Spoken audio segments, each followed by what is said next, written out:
Hello friends, मेरा नाम विक्रम श्रीवास्तव है और आपका हमारे YouTube channel my life math में बहुत बहुत स्वागत है। Friends, UP DElEd third semester mathematics का ये लेक्चर नंबर 12 है, जिसमें हम लोग समुच्चय यानी कि सेट के बारे में पढ़ेंगे कि आखिर समुच्चय होता क्या है। तो देखिए, इसके परिभाषा क्या होती है कि वस्तुओं के सुपरिभाषित संग्रह को समुच्चय कहते हैं। सुपरिभाषित का मतलब होता है सुस्पष्ट और सुनिश्चित, उसी को बोलते हैं सुपरिभाषित। अब आप एक बात जान लीजिए कि अगर कोई भी वाक्य लिखा है, दुनिया में जितने भी लोग हैं सभी लोगों का मत एक हो तो वो समुच्चय होगा, अदरवाइज वो समुच्चय नहीं होगा। जैसे हम अगर आपसे ये कह दें कि भारत में जो इस वक्त भारत के प्रधानमंत्री हैं नरेंद्र मोदी, वो एक अच्छे प्रधानमंत्री हैं, तो अच्छे प्रधानमंत्री क्या भारत के सभी लोग बोलेंगे? नहीं बोलेंगे, क्योंकि जो अन्यत्र पार्टी के हैं, चाहे कांग्रेस हो, भाजपा को छोड़ करके कांग्रेस हुआ, सपा हुआ, बसपा हुआ या और भी पार्टी के जो लोग हैं, वो नरेंद्र मोदी को एक अच्छा प्रधानमंत्री नहीं कहेंगे। तो ये एक समुच्चय नहीं है। अगर ये बात कह दिया जाए कि भारत के वर्तमान प्रधानमंत्री नरेंद्र मोदी हैं, तो वो चाहे जिस पार्टी का हो, उनको मानता हो ना मानता हो, सभी लोग एक बात बोलेंगे कि हाँ, नरेंद्र मोदी भारत के वर्तमान प्रधानमंत्री हैं। क्रिकेट के जो कप्तान है विराट कोहली, वो एक अच्छे कप्तान है। हो सकता है कोई उनको मानता हो, कोई ना मानता हो, तो वो एक समुच्चय नहीं है। तो कोई भी वाक्य समुच्चय तभी होता है जब पूरी दुनिया में जितने भी लोग हैं सभी लोगों का मत एक हो, अदरवाइज वो समुच्चय नहीं होता है। बस आपको इतना ध्यान रखना है। अब समुच्चय को अंग्रेजी वर्णमाला के बड़े अक्षरों से प्रकट करते हैं। अगर इसको नोटेशन में लिखा जाए, सांकेतिक रूप में लिखा जाए, तो capital A, capital B, capital C के द्वारा हम लोग इसको लिखते हैं। इसकी 3 प्रॉपर्टी होती है, आप इसको ध्यान से समझिएगा। इसकी 3 प्रॉपर्टी होती है। पहली बात, समुच्चय को नोट करने के लिए, लिखने के लिए हम लोग मझले कोष्ठक का प्रयोग करते हैं। मझला कोष्ठक जो होता है, मझला ब्रैकेट जो होता है, पहली बात। दूसरी बात, इसके अंदर जो भी चीजें लिखी जाती हैं, जो भी एलिमेंट लिखे जाते हैं, उसको हम लोग क्या करते हैं, कामा लगा लगा के लिखते हैं। जैसे हम आपको बताएं, पहली बात तो ये मझला कोष्ठक बनेगा। इसके अंदर जितने भी एलिमेंट जो लिखा होता है, ये सब एलिमेंट होते हैं। हर एलिमेंट के अगर 2 एलिमेंट है, उनके बीच में कामा लगेगा। ये दूसरी बात आपको याद रखनी है। और तीसरी बात, एक ब्रैकेट के अंदर यानी कि एक समुच्चय में एक एलिमेंट को एक से अधिक बार नहीं लिखा जाएगा। ये आपको ध्यान रखना है। 3 बातें इंपॉर्टेंट हमने आपको बताई हैं, एक बार फिर से हम रिपीट कर दें। पहली बात तो हम लोग मझले ब्रैकेट का ही यूज करेंगे। इसके अंदर जितने भी एलिमेंट लिखे होंगे सबको हम लोग कामा के द्वारा डिस्टिंग्वाइज करेंगे, अलग करेंगे। और तीसरी बात, एक एलिमेंट को एक से अधिक बार नहीं लिखा जाएगा। और इसको नोट किससे किया जाता है? डिनोट करने का तरीका कैपिटल, कोई भी कैपिटल अंग्रेजी का लेटर हो, ए हो, बी हो, सी हो, से हम लोग डिनोट कर सकते हैं। अब समुच्चय का निरूपण यानी कि रिप्रेजेंटेशन ऑफ सेट, इसके कितने प्रकार होते हैं, मतलब इसको समुच्चय को कितने तरीके से लिख सकते हैं, कहने का मतलब निरूपण कितने तरीके से इसको रिप्रेजेंट कर सकते हैं।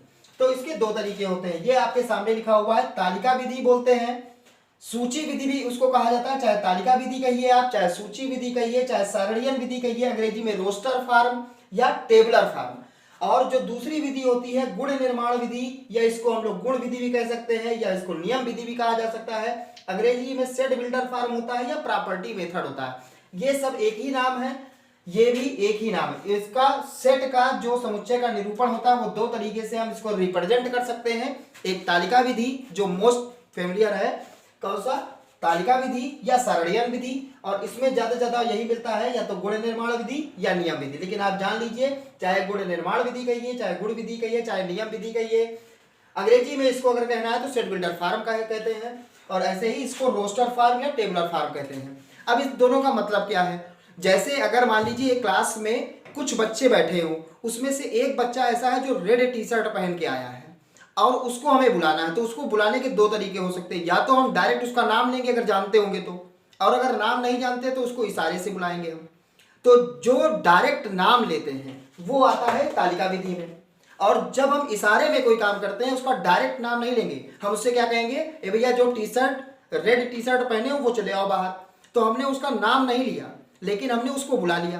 तो इसमें क्या होता है, हम नाम नहीं लेंगे, उसके हम गुण के बारे में बात करेंगे, यानी उसकी प्रॉपर्टी के बारे में बात करेंगे। मान लीजिए क्लास में बहुत सारे बच्चे बैठे हैं, उसमें एक बच्चा चश्मा लगाए है, उसको बुलाना होता है हमको, तो हम लोग क्या करते हैं, या तो उसका नाम जानते होंगे तो जो भी नाम उसका होगा उसको हम बुला लेंगे, अदरवाइज अगर उसका हम नाम नहीं जानते हैं तो हम उसकी प्रॉपर्टी के हिसाब से उसको बुलाएंगे, भैया जो चश्मा लगाया वो हमारे पास चलेगा, तो तब भी वही लड़का आएगा।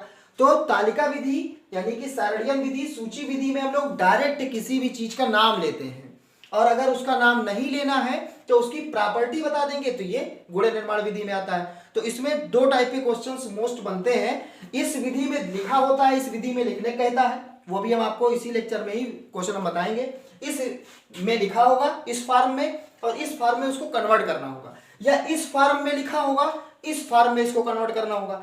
तो दोनों को हम लोग कैसे करते हैं, अगर आपको इसकी लिखना हो तो आप लिख भी सकते हैं वीडियो पॉज करके, अदरवाइज अगर आप इसका स्क्रीनशॉट लेना चाहते हैं तो आप इसका स्क्रीनशॉट ले लें, बाद में इसको आप लिख लीजिएगा। फ्रेंड्स अब देखते हैं समुच्चय के प्रकार। समुच्चय के जो प्रकार हैं, मतलब समुच्चय कौन कौन से हो सकते हैं। एक होता है रिक्त समुच्चय। रिक्त समुच्चय का मतलब एक ऐसा समुच्चय जिसमें एक भी अवयव ना लिखे हो, मतलब वो समुच्चय खाली हो।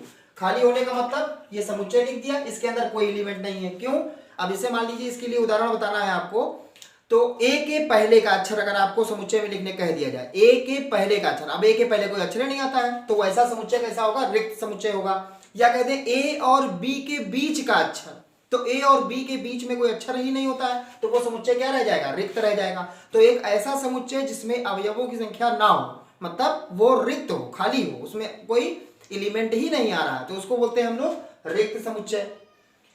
एकल समुच्चय उसको कहते हैं जब एक ऐसा समुच्चय जिसमें सिर्फ और सिर्फ एक अवयव हो, यानी एक एलिमेंट हो, उसको बोलते हैं एकल समुच्चय। जैसे हम आपसे कहते हैं ए और सी के बीच का अक्षर, तो केवल बी आएगा। आपसे कहते हैं वाई के बाद के अक्षर, तो वाई के बाद में कितने अक्षर आएंगे, मैक्सिमम जेड आता है। बी के पहले के अक्षर, तो केवल एक अक्षर आएगा। तो एक ऐसा समुच्चय जिसमें अवयवों की संख्या सिर्फ और सिर्फ एक हो, उसको एकल समुच्चय बोलते हैं। परिमित समुच्चय को हम लोग अंग्रेजी में फाइनाइट बोलते हैं। परिमित को हम लोग अंग्रेजी में बोलते हैं फाइनाइट। एक ऐसा समुच्चय जिसमें अवयवों की संख्या यानी कि एलिमेंट की संख्या सीमित होती है, सीमित मतलब जिसको गिना जा सके, उसको बोलते हैं परिमित समुच्चय। और अपरिमित समुच्चय एक ऐसा समुच्चय जिसमें अवयवों की संख्या असीमित हो, उसको हम लोग बोलते हैं इनफाइनाइट, यानी कि इसको अंग्रेजी में बोलते हैं इनफाइनाइट, इनफाइनाइट सेट। तो जिसमें अवयवों की संख्या सीमित, सीमित अगर आपसे कहा जाए तो जिसमें एक सेट लिखा हो, एक समुच्चय हो, इसमें जितने भी अवयव लिखे हैं अगर आप उनको गिन सकते हैं कि कितने हैं, 10 हो, 20 हो, 100 हो, 500 हो, 1 लाख हो, लेकिन अगर आप उसको गिन सकते हैं तो वो सीमित होता है, ऐसे केस में वो परिमित होता है। और जो चीज जिसमें अवयवों की संख्या को गिन नहीं सकते हैं, जैसे हम लिख दे 1 2 3 डॉट डॉट डॉट लगा दिए, ये कहां तक जाएगा, इसकी कोई सीमा नहीं है, इनफाइनाइट तक जाएगा, तो ये अपरिमित समुच्चय कहलाता है। अब दो बातें आती हैं, एक होता है तुल्य समुच्चय, एक होता है समान समुच्चय। इसके बारे में थोड़ा अच्छे से आप समझिएगा। तुल्य समुच्चय उसको कहते हैं अगर कोई दो समुच्चय लिखे हैं, कोई दो समुच्चय हैं, पहले समुच्चय में अवयवों की संख्या 3 है और दूसरे समुच्चय में भी अवयवों की संख्या 3 है, यानी कि जितने एलिमेंट पहले सेट में हैं उतने ही एलिमेंट दूसरे सेट में हैं। अगर दोनों समुच्चयों में एलिमेंट यानी कि अवयवों की संख्या समान है तो वो तुल्य समुच्चय कहलाता है। मतलब तुलना करने पर इसमें भी 3 है, इसमें भी 3 है, या इसमें भी 4 है, इसमें भी 4 है, यानी बराबर है। अवयवों की संख्या अगर दोनों सेट में बराबर है तो उसको बोलते हैं तुल्य समुच्चय। और समान समुच्चय उसे कहते हैं जब कोई दो समुच्चय लिखे हैं, कोई दो सेट लिखे हैं, पहले वाले समुच्चय के जितने भी अवयव हैं वो दूसरे वाले समुच्चय में मिल जाए, सभी एलिमेंट दूसरे वाले मिल जाए, और दूसरे वाले के सभी एलिमेंट पहले वाले में मिल जाए, पहले वाले दूसरे मिल जाए, दूसरे वाले पहले मिल जाए, तो ऐसे केस में हम लोग उसको बोलते हैं समान समुच्चय।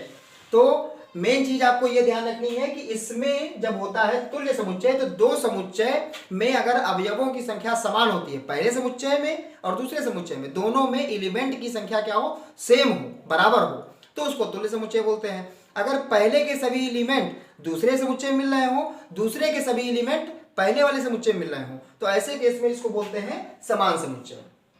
फ्रेंड्स अब इससे रिलेटेड हम लोग क्वेश्चन देखते हैं कि निम्न समुच्चय को तालिका विधि में लिखिए। मतलब जो पहली वाली विधि हमने लिखा था, जो समुच्चय का निरूपण था, दो प्रकार से हो सकता है। तालिका विधि में इसको लिखना है सप्ताह के दिनों का समुच्चय। अब इसको हमें क्या करना है, तालिका विधि में लिखना है। तालिका विधि का मतलब एक आप समुच्चय का बनाइए नोटेशन। सप्ताह में कौन कौन से दिन होते हैं, सोमवार, मंगलवार, बुधवार, बृहस्पतिवार, शुक्रवार, शनिवार और रविवार। इसी को हमें लिखना है और जानते हैं हम लोग समुच्चय की प्रॉपर्टी फॉलो करते हुए लिखेंगे। क्या बताया था हमने आपको कि मजला ब्रैकेट लगाना पड़ेगा, इसके अंदर एलिमेंट लिखेंगे। तो पहले हम लिख दें मंडे, मंडे हो गया, कामा लगा लिया। दूसरा एलिमेंट क्या आया, ट्यूसडे, फिर कौन सा आया, वेंसडे, फिर आया आपका थर्सडे, फिर कामा लगाया। कामा लगाते रहेंगे, एक एक एलिमेंट कामा के बाद जो है लिखे जाएंगे। थर्सडे, फिर इसके बाद फ्राइडे, फिर इसके बाद सैटरडे और उसके बाद संडे।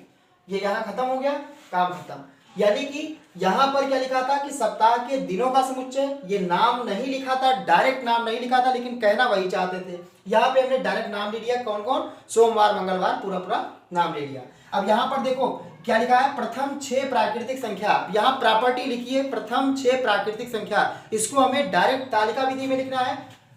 क्या बनाएंगे हम लोग, समुच्चय का साइन बनाएंगे जिसे मतलब ब्रैकेट। फिर प्रथम 6 प्राकृतिक संख्या का मतलब 1 2, डायरेक्ट नाम ले लिया, 3 4 5 और 6। यही 6 प्राकृतिक स्टार्टिंग की 6 प्राकृतिक संख्या होती हैं। तो हमने लिख दिया 1, 2, 3। यहाँ पे डायरेक्ट नाम ले लिया 1 2 3 4 5 6। यहाँ पर हमने नाम नहीं लिया था, ये नियम विधि में लिखा था, गुण निर्माण विधि में लिखा था।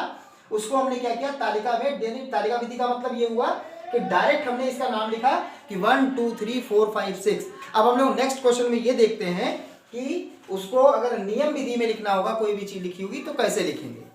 फ्रेंड्स क्वेश्चन नंबर 2 देखते हैं कि निम्न को नियम विधि से लिखिए। अब देखिए ये तालिका विधि में लिखा हुआ है, नियम विधि यानी कि गुण निर्माण विधि में हमको लिखना है। इसमें डायरेक्ट नाम लिखा है 1 2 3 4 dot dot dot dot dot. इसका मतलब अब ये तो डायरेक्ट लिखा है, अगर हम इसका नाम ना लें तो दिखने में साफ साफ लग रहा है कि ये प्राकृतिक संख्या लिखी है, प्राकृतिक संख्या है। तो इसको हमें जब भी किसी समुच्चय को जो तालिका विधि में लिखा हो उसको नियम विधि में लिखना हो तो हमारा काम ये होता है, समुच्चय बनाएं, एक्स लिखें, सच दैट का साइन बनाते हैं। हमेशा आपको जब भी नियम विधि में लिखना होगा तो क्या करेंगे, मजला ब्रैकेट, एक्स लिखेंगे, हमेशा एक्स लिखेंगे, सच दैट का साइन बनाएंगे। ये दो बिंदी रखी है, उसका मतलब होता है सच दैट।